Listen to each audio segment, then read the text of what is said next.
శ్రీ మహాగణాధిపతి నమః. శ్రీ గురుభ్యో నమః. కాళీ కాలభైరవ స్వరూపాయ సిద్ధేశ్వరాయ నమో నమః. ముఖ్యంగా నేను ఈ వీడియోలో మాత్రం మంత్రం తీసుకున్నాక మంత్రాన్ని విడిచిపెట్టాలి అనే ఆలోచన ఉన్న వాళ్ళకి ఒక విషయం అర్థమయ్యేలా చెప్పాలని ప్రయత్నిస్తున్నాను. కాబట్టి మంత్రాన్ని విడిచిపెట్టాలి ఆ ఆలోచన ఉన్న వాళ్ళు మాత్రం ఒకసారి ఈ వీడియోని పూర్తిగా చూడడానికి ప్రయత్నం చేయండి. అసలు ముందుగా మనం మంత్రం అంటే ఏమిటో తెలుసుకుందాం. మామూలుగా ఏదో మననత్రాయతే ఇతి మంత్రః అంటే ఏదో మంత్రం చేసిన వాడిని రక్షించేది కాబట్టి మంత్రం అని మనం అనుకోవచ్చు.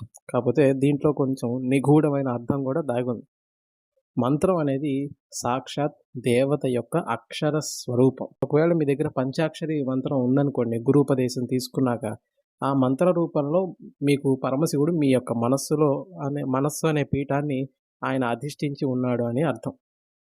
అసలు ఇక్కడ మంత్రానికి ఉన్న ప్రత్యేకత ఏమిటంటే అక్షరం అంటే క్షరం కానిది, నాశనము లేనిది అని అర్థం. అంటే ఇక్కడ అక్షరం అనేది ఎప్పటికీ నాశనం అవ్వదు. మీరు గమనించినట్లయితే కృతయుగంలో ఉన్నటువంటి మంత్రాలు ఏవైతే ఉన్నాయో ఇప్పుడు కూడా అవే మంత్రాలు ఉన్నాయి. కాకపోతే అప్పుడున్న వాళ్ళు నశించారేమో కానీ ఇప్పుడున్న వాళ్ళు కూడా నశించవచ్చు. కాకపోతే అప్పుడు ఇప్పుడు ఉన్న మంత్రాలు మాత్రం ఒకటే. దీన్ని బట్టి మనకు అర్థమవుతుంది ఏంటంటే మంత్రాలకి తుది అనేది ఏమీ ఉండదు. తుది మొదలు అలాగా. ఎందుకంటే అక్షరం ఎప్పటికీ నాశనం అవ్వదు కాబట్టి మంత్రాలకు కూడా ఎప్పటికీ నాశనం లేనటువంటి ఒక దేవతా స్వరూపం. అటువంటి దేవత మీ దగ్గరికి అక్షర రూపంలో వచ్చి మీ మనస్సులో కూర్చుంది అంటే దానికి 100% ఆ దేవత యొక్క ఆ మంత్రాధిష్టాన దేవత యొక్క అనుగ్రహం మీ పైన ఉన్నట్లే లెక్క. దేవత యొక్క అనుగ్రహం మీకు లేకపోతే ఖచ్చితంగా ఆ దేవత యొక్క మంత్రం మీకు ఖచ్చితంగా రాదు. ఆ దేవత అనుగ్రహించింది కాబట్టి మీకు గురు స్వరూపంలో వచ్చి మీకు మంత్రోపదేశం చేసి మీ మనస్సు అనే పీఠాన్ని అధిష్ఠించిందని మనం అర్థం చేసుకోవాలి. కొంతమందికి మంత్రం ఎంత చేసినప్పటికీ ఏ దివ్యానుభూతులు కలగక వాళ్ళకి చేస్తున్న కొద్దీ వాళ్ళ కష్టాలు అనేవి ఎక్కువ అవుతున్నాయని వాళ్ళు భావిస్తూ ఉంటారు. దీనికి గల కారణాలు పూర్వజన్మలో కర్మ ఎక్కువగా ఉంటే ఈ జన్మలో మంత్ర సాధనకి సమయం ఎక్కువగా పడుతుంది. మీ యొక్క కర్మ అనేది పూర్తిగా ప్రక్షాళన అయ్యేంత వరకు మీరు మంత్ర సాధన చేస్తూనే ఉండాలి. కాకపోతే ఉన్న నియమం వల్ల భక్తి శ్రద్ధలతో చేయాలి, నమ్మకంతో చేయాలి. మీరు మంత్రం చేసినంతకాలం దేవత యొక్క చైతన్యం మీ శరీరంలో మీ యొక్క ఆవరణలో ఉంటుంది. కాకపోతే ఆ చైతన్యం మీ దగ్గర ఉందని తెలుసుకోవడానికి మీకు కొంత సమయం పడుతుంది. దీన్ని బట్టి మీరు అర్థం చేసుకోవచ్చు. ఇకపోతే మంత్రాన్ని ప్రతినిత్యం కూడా భక్తి శ్రద్ధలతో చేస్తూ ఉండండి. ఒకరికి 10 రోజుల్లో మంత్రం యొక్క దివ్యానుభూతులు కలగచ్చు.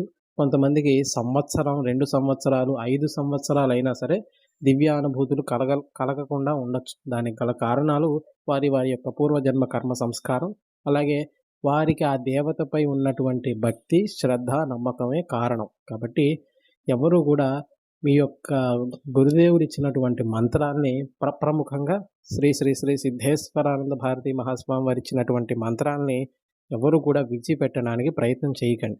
ఎందుకంటే ఆ మహానుభావుడి దగ్గర నుంచి మంత్రం తీసుకోవడమే మన పూర్వజన్మ సుకృతం.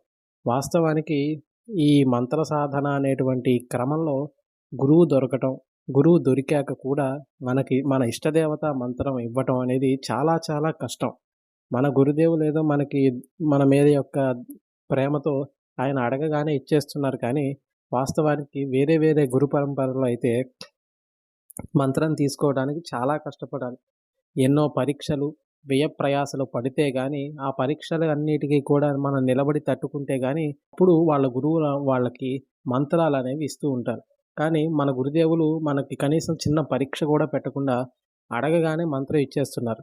చాలామంది దీన్ని దుర్వినియోగం చేసుకొని ఏదో మంత్రం తీసుకోవటం, కొద్ది రోజులు చేయటం, విడిచిపెట్టేయటం, లేదా నాకు ఈ మంత్రం వచ్చి రాలేదని చెప్పి మంత్రాన్ని త్యాగం చేయటం అనేది చేస్తూ ఉన్నారు. కాబట్టి ఎవరు కూడా మంత్రాన్ని ప్రముఖంగా దేవతా మంత్రాన్ని త్యాగం చేయకండి. మంత్రదేవత యొక్క అనుగ్రహం పొందాలనుకునే వాళ్ళు ఓపికతో, చాలా ఓర్పుతో మంత్ర సాధన చేస్తూనే ఉండాలి. అది ఎంతకాలం అనేది ఎవ్వరూ చెప్పలేరు, ఒక్క సిద్ధపురుషులు తప్ప. అందుకే మనకి శాస్త్రం కూడా చెప్తుంది, మంత్రత్యాగి దరిద్రః అని. అంటే మంత్రాన్ని త్యాగం చేసిన వాడు మహాదరిద్రుడు అని మనకి శాస్త్రం చెప్తుంది. కాబట్టి మన గురుదేవుల దగ్గర మంత్రం తీసుకొని చాలా ప్రశాంతంగా ఓపికగా మంత్ర సాధన చేయడానికి ప్రయత్నించండి. ఇవాళ కాకపోతే రేపు కాకపోతే ఎల్లుండు, ఒక 10 సంవత్సరాల తర్వాత అయినా సరే మీకు దేవత ఖచ్చితంగా అనుగ్రహిస్తుంది. ఎందుకంటే నేను చాలామందిని చూశాను. మొదట్లో ఎక్కడ లేని కష్టాలన్నీ పడ్డప్పటికీ కొంతకాలం పోయాక అసలు చాలా అద్భుతమైన జీవన విధానాన్ని గడిపేవాళ్ళు మన గురుదేవుల దగ్గర మంత్రం తీసుకున్న వాళ్ళనే నేను చూశాను. ఎవరు గూడా మీ యొక్క సహనాన్ని కోల్పోకండి. భక్తి శ్రద్ధల్ని విడిచిపెట్టకండి. మంత్రాన్ని విడిచిపెట్టాలనుకునే వాళ్ళందరూ కూడా నేనింత చెప్పినా కూడా మీకు విడిచిపెట్టాలనుకుంటే అది ఇక మీ ఇష్టం. జై మా కాళి. జై గురుదేవ్.